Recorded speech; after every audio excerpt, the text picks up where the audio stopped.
Hey everyone, this is Robert Keens. This is the What is This New Economy segment of the NAMS conference. I wanted to welcome my friend Rob Kirby to the program. Rob, how are you?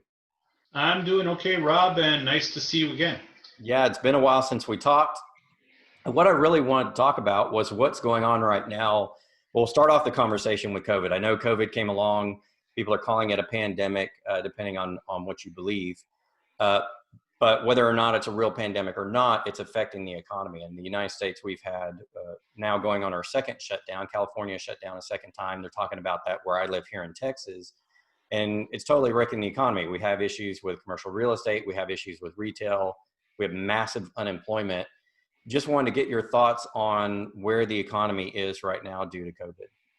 Well, I mean, the short answer to that, Rob, is the economy's in the toilet.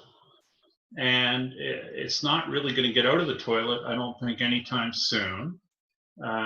We have massive layoffs, or I mean, I don't even consider them layoffs anymore at this point. They're permanent job losses, so far as I'm concerned, in much of the hospitality industry. Whether it's restaurants, bars, nightclubs, entertainment, sports. Whether it's hotel industry, whether it's the airline industry, these jobs, in my view, many of them are never going to come back. And the thing I find interesting about this is that the government response has been to print an awful lot of money. And what I do find interesting is a lot of people are blaming the money printing on the slowdown in the economy.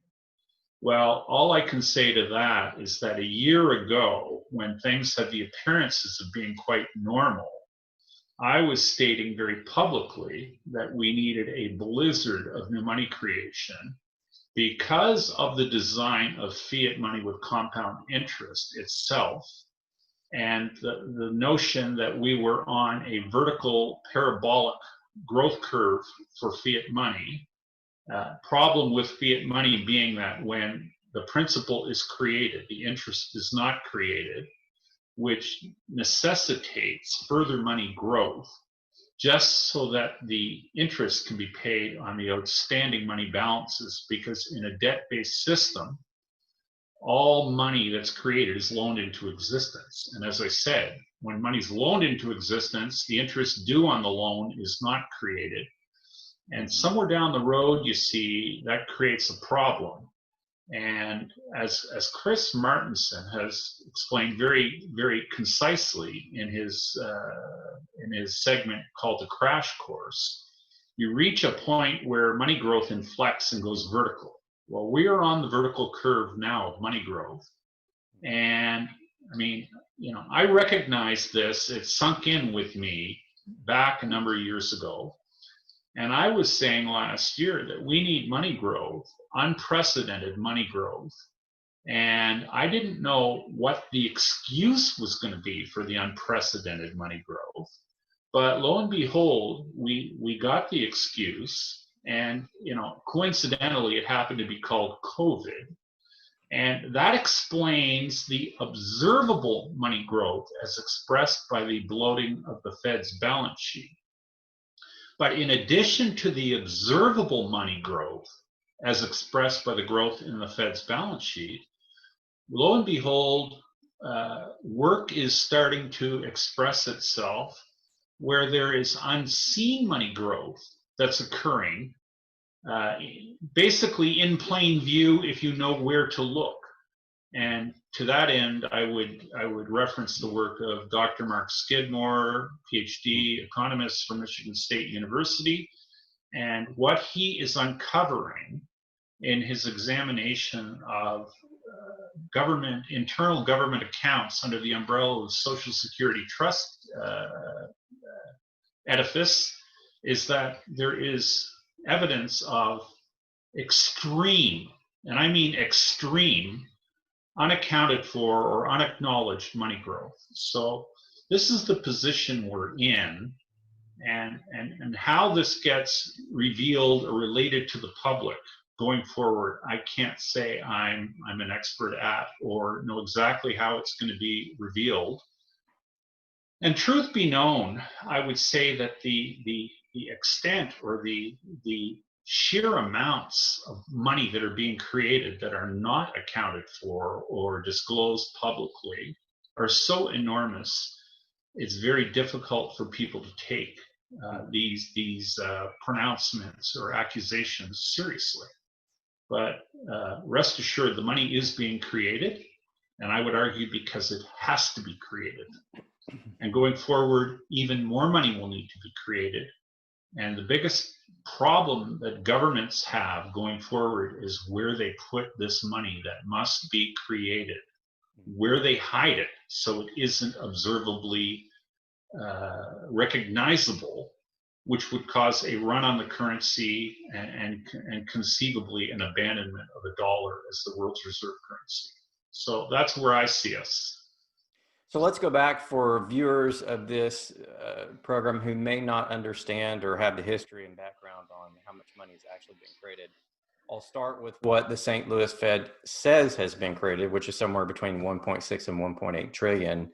And then I know that recently, a couple of years ago, Dr. Mark Skidmore and Catherine Austin Fitts did some research into the Department of Defense and Housing and Urban Development and noted that there were $21 trillion of undocumented adjustments made to those budgets. And those are the only two government agencies they looked at. So speculation immediately began. What could the number really be if we look at the rest of... Okay, Rob, but I have to interject here that the work that Skidmore and Fitts did regarding the missing 21 trillion, that covered Treasury expenditures between the years 1998 and 2015. Okay, so that covered a 17-year period.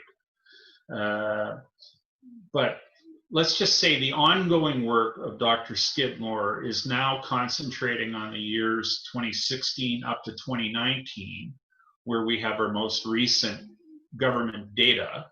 And let's just say that the numbers of seemingly unexplainable churn in government accounts is many factors bigger. Okay, even on an annual basis, we're talking about unexplainable amounts of churn totaling tens of trillions in any given year from 2016 onward. So what we're talking about here fits very concisely with the notion that we are on a parabolic up growth curve in money, and that the money is being created covertly, and it's not being declared or picked up in the reporting by the St. Louis Fed, who is the keeper of aggregate monetary data for the Federal Reserve System in the United States. But the evidence is mounting that there is extreme money growth occurring right beneath our eyes. And Rob, all I can say to you is that's very, very consistent with the notion that there is extreme money printing occurring, because we have a stock market that refuses to go down despite overwhelming fundamentals that the economy is on its knees. We have unprecedentedly low interest rates despite unprecedented record issuance of debt by governments. You see, fundamentals don't seem to affect the debt markets. Fundamentals don't seem to affect the equity markets. Fundamentals don't seem to affect the currency markets, because we have a dollar that's maintained extreme strength relative to other currencies, despite absolute record issuance of US government debt. So, you know, the narrative is not supportive of what you can observe. And when narratives don't support observable conditions, you know, it's good reason to have a little deeper look into what's going on. And in my view, the empirical evidence is highly supportive that there is extreme money printing over and above what's acknowledged occurring in our economy. and whether it's, I view the whole money picture as, if you've ever seen a picture of an iceberg and you see the tip of an iceberg above the water, and below the water, there's usually a mass many, many, many times bigger than what's observable above the surface. And isn't it interesting that I believe it was in 2019, we saw the passage of FASB 56, which was a new government regulation where basically it allowed the US government and government accounts to keep two sets of books.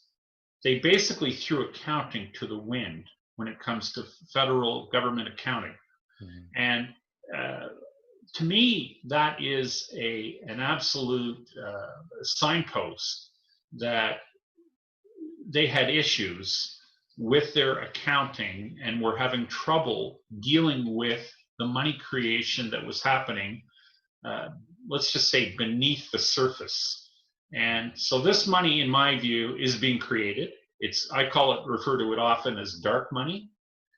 It's covert money, and it's being created, and it's being utilized and marshaled up to levitate things like the stock market, despite overwhelmingly negative fundamentals.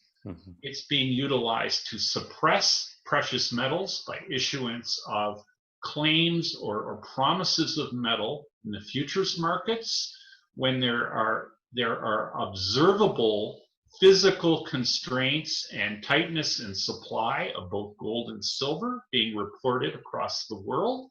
Yet the price of gold and silver, let's just say up until very recently, have had very, very much difficulty gaining traction in terms of price movement up. We see, and like I say, as I said earlier, debt at unprecedentedly high price levels, low yields. So we see, basically, in my view anyway, we see the hand of government or let's just say an invisible hand is at work in our capital markets on a daily basis. And, like I say, the observable conditions are supportive that there is much, much more money at work than is acknowledged to exist. So what happens when a lot of this money hits the economy? I know there is inflation. I talked to John Williams of Shadow Stats a couple of weeks ago. He admitted there's much more inflation. He expects there to be a hyperinflation soon. What do you think happens when all this money sloshing around, this dark money, finds its way into the public markets, which I assume eventually it will have to? Well, I think we're seeing it in certain areas. We are seeing hyperinflationary conditions or preconditions already.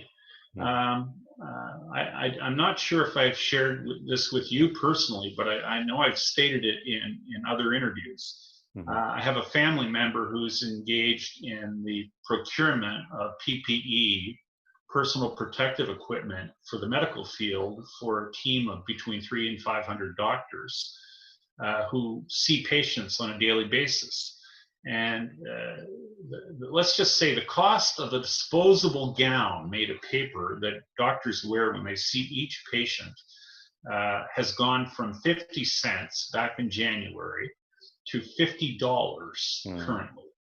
The cost of a disposable pair of goggles, which a doctor wears when they see a patient and discards after seeing a patient, has gone from $1 in January to $30 currently. So, in those two pieces of apparatus, we're talking about increases in price of 100 times in the case of a disposable gown, and 30 times in the case of disposable goggles. So if that isn't sort of an indication of hyperinflation or extreme inflation, I don't really know what is. I've had other individuals that I have contact with, one being a veterinary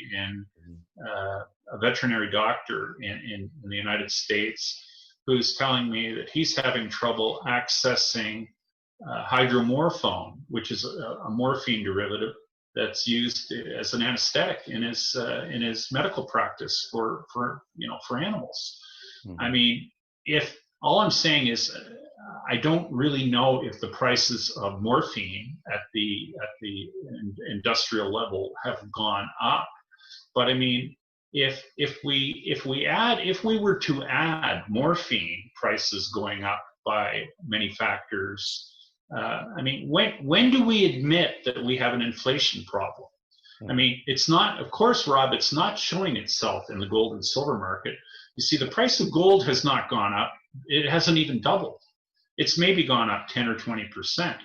So, but I mean, I would argue, and a lot of people would argue, that the reason why gold and silver prices don't react the way they would historically is because we have price discovery mechanisms in precious metals where you can sell an infinite amount of ounces in paper form on a futures exchange.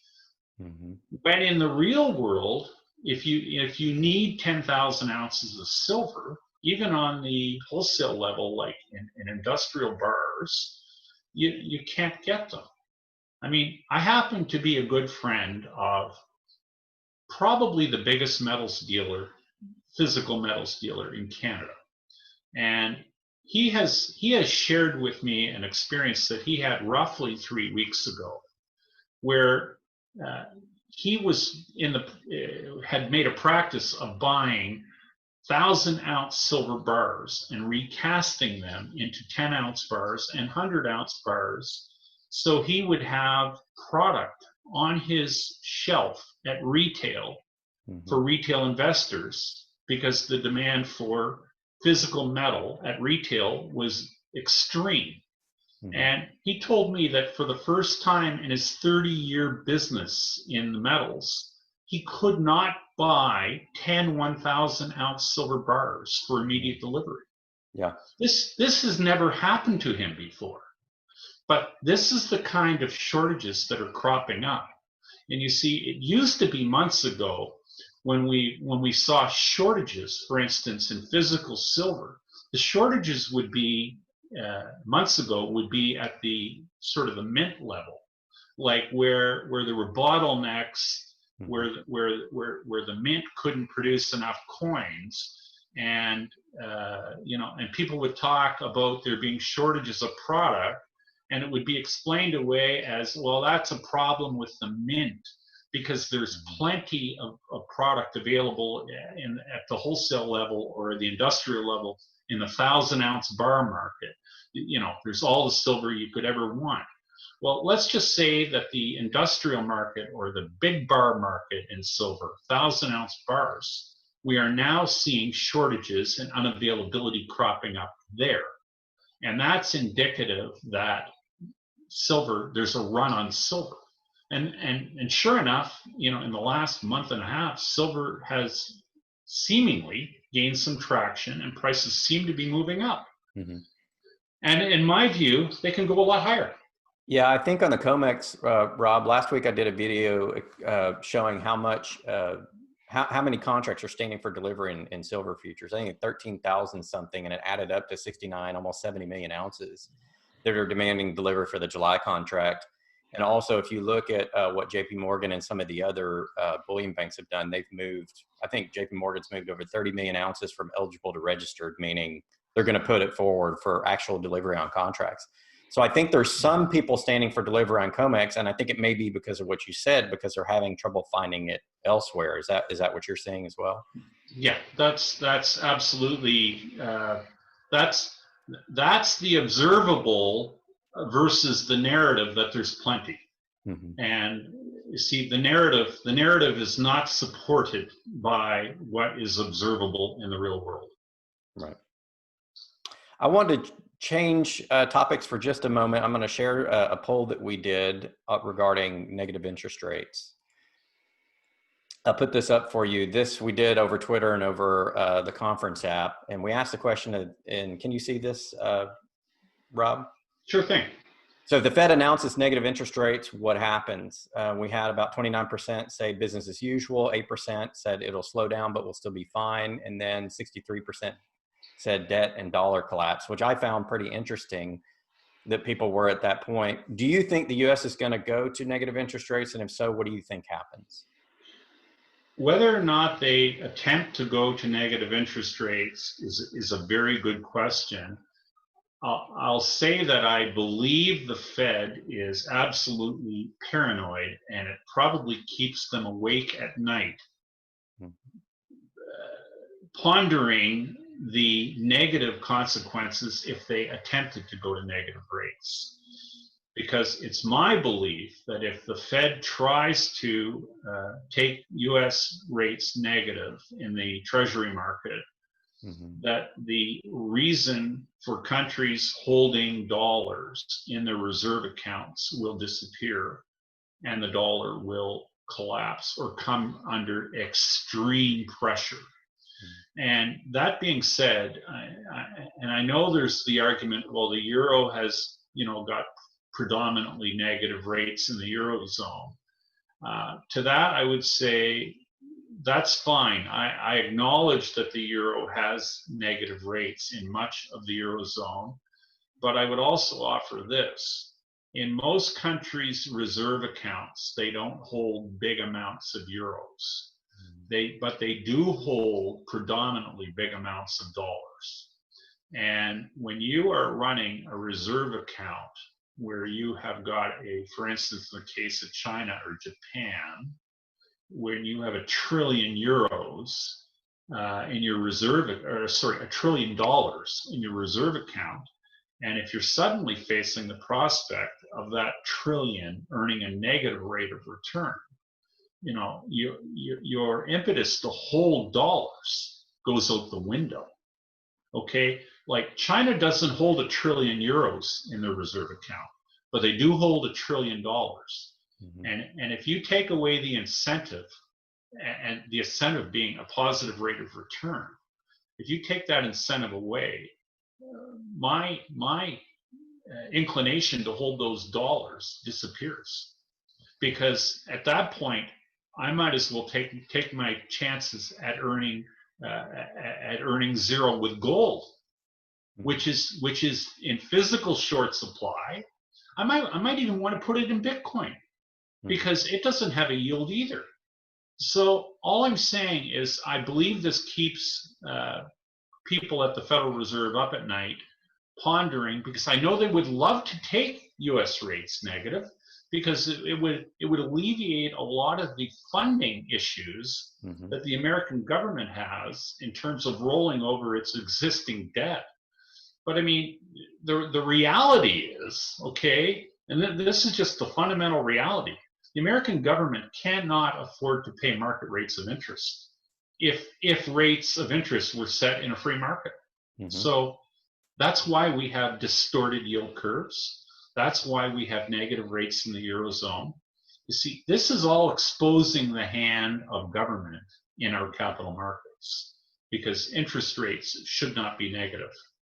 Assigning a negative rate of return on capital, think about that.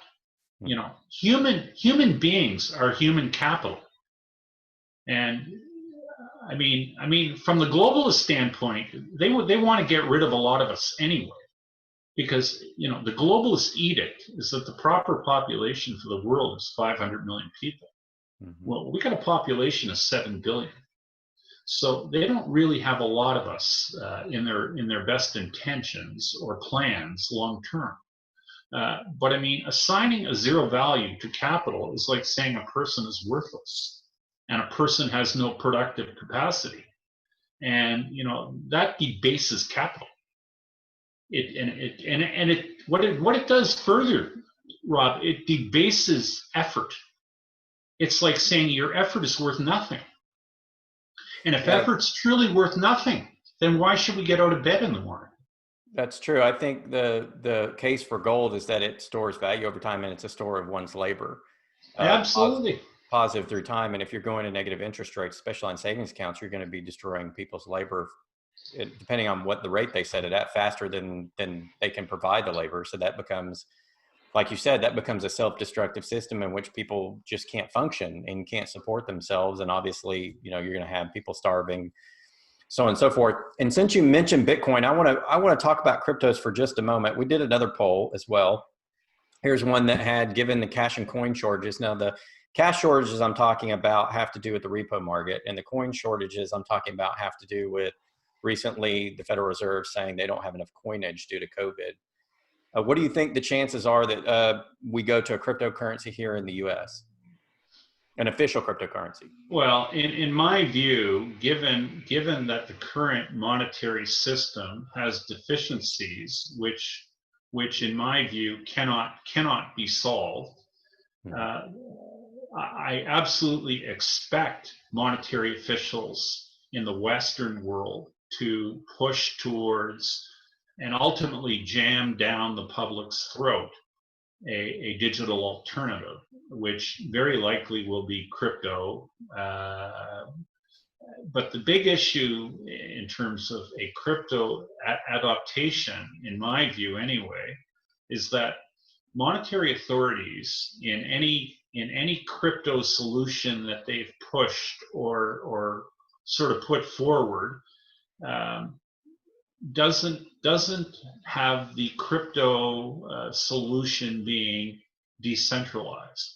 And what our current monetary masters would like is to have a centralized crypto solution that they control the issuance of, where they can effectively, I call it getting a do-over. They want to, after having run the financial system onto the rocks, which this current one is, by design. You see, the fiat money system we have now, by design, it's designed to fail, and that's because the issue with compounding, and when you have a debt-based system with compound interest, you ultimately run into a point where you have to have parabolically vertical money growth, or the system implodes. So we're on that parabolic growth curve now, and as I said, we got the problems hiding the money. But if we go to a centralized crypto system, you've got the same problems. You see, it's all it is call it, instead of fiat currency 1A, it would be cryptocurrency 1B. You see, but a decentralized system where there are limits, like Bitcoin, which is decentralized.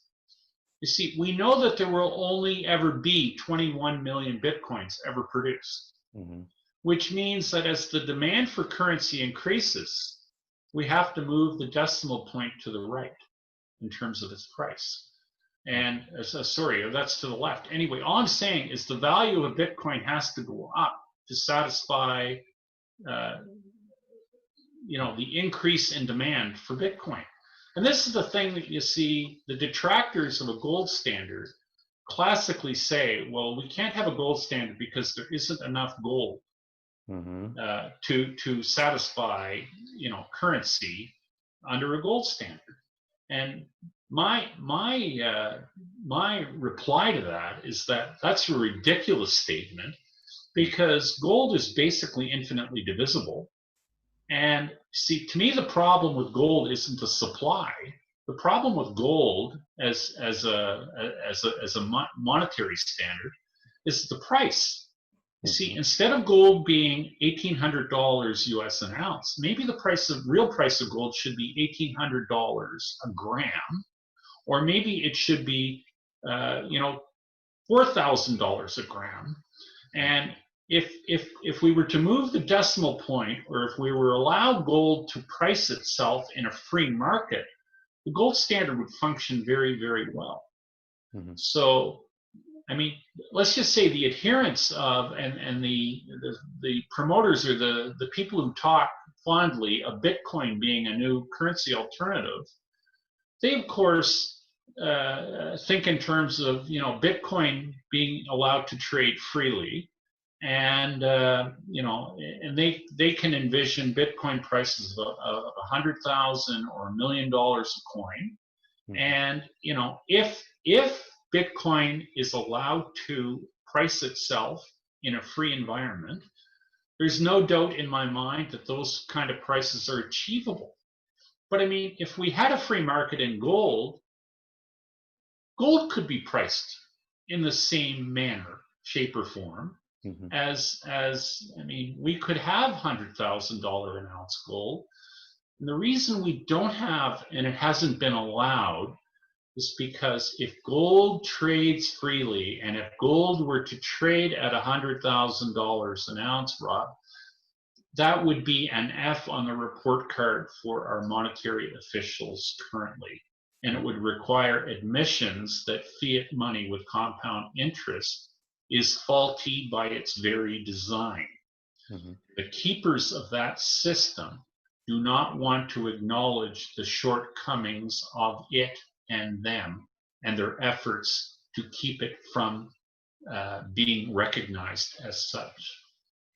You know, Rob, it's interesting that you mentioned that it was designed to fail. I agree with you 100%. I did some research into the constructors and the economists who were talking about the fiat system way back before the Fed was established in 1913. There was a gentleman in the late 1800s named Silvio Gasselli, who I believe is an Italian economist, who said that we should go to negative interest rates. And this is back in the 1880s, I believe.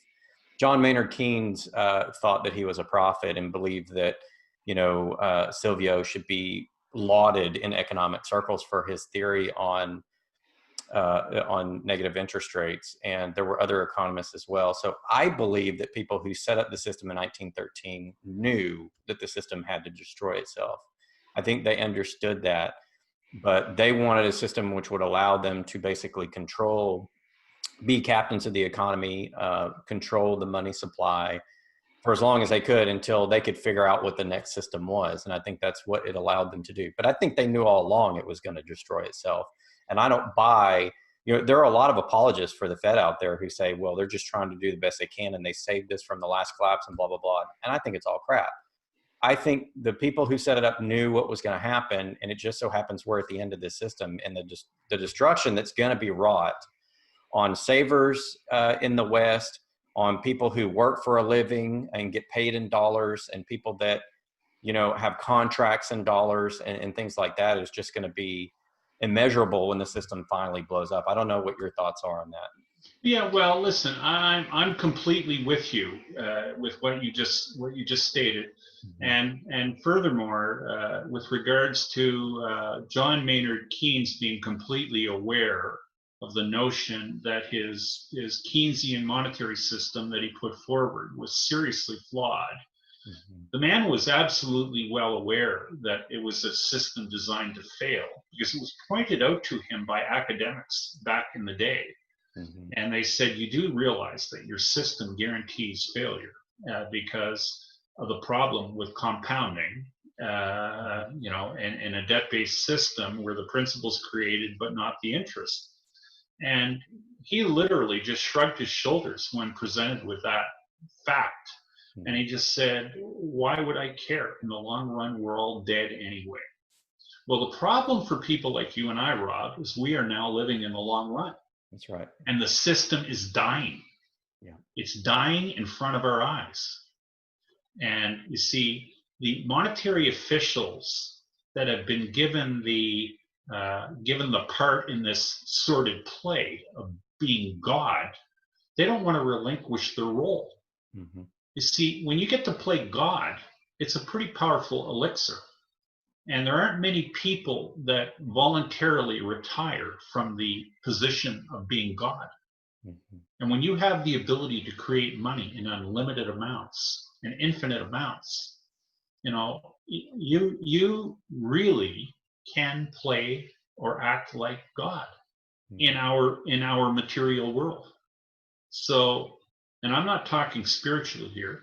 And, you know, and from that point, I would argue and reason with people, you know, if you want to have a good chance at surviving what is sure to come, get your spiritual house in order too, because I think that's a very, very big part of getting yourself adjusted to deal with what is sure to come as a result of the criminality.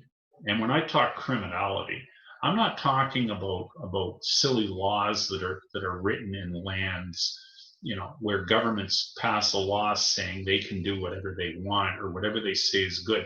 I mean, this is the kind of stuff that, the Third Reich in Germany, they passed laws okaying everything they did. I mean, so far as they were concerned, everything they were doing in terms of eliminating people, it was all okay because they passed laws justifying it. Well, guess what? There was a body called the World Court, and they had trials in Nuremberg where they didn't agree with all these fictitious laws that were passed, that it was okay to exterminate people. And I'll just tell you, what's being done in the monetary realm amounts to crimes against humanity, in my view, equal to, or maybe even worse in some cases, than the atrocities committed by the Third Reich. And that's my personal view on what's being done in our global monetary affairs. It literally amounts to crimes against humanity. And I do believe that if the true extent of what has happened is ever allowed to be exposed, then we will probably see the equivalent of a monetary Nuremberg ensue. Rob, I know we've talked a lot about what's going on in the economy with the currencies and stuff. What hope is there for people who may be watching this? Do you have any positive comments on how people can protect themselves or what they can do? Well, in my view, people absolutely must, if they have the means to do so, have some exposure to physical precious metal. I see nothing wrong with owning some crypto exposure.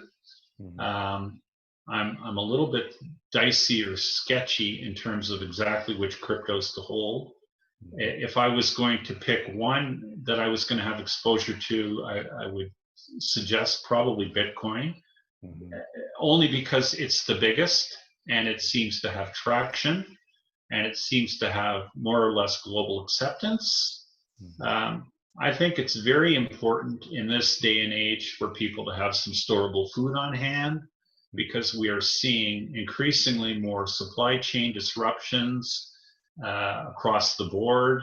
And if the delivery of food becomes impaired, it's good to have probably maybe a couple months or a few months worth of food on hand, so you're not forced out into a very hostile environment to procure food should the situation arise. And you might want to think about having some means to protect all of the above, should things get really, really dicey. But we are absolutely living in unprecedented times, and conventional thinking, I think, has to be put on the back burner, and people need to adjust and take into consideration very, very harsh conditions which are now upon us. Yeah. Rob, I know you write a newsletter for people. Can you tell people how they can connect with you?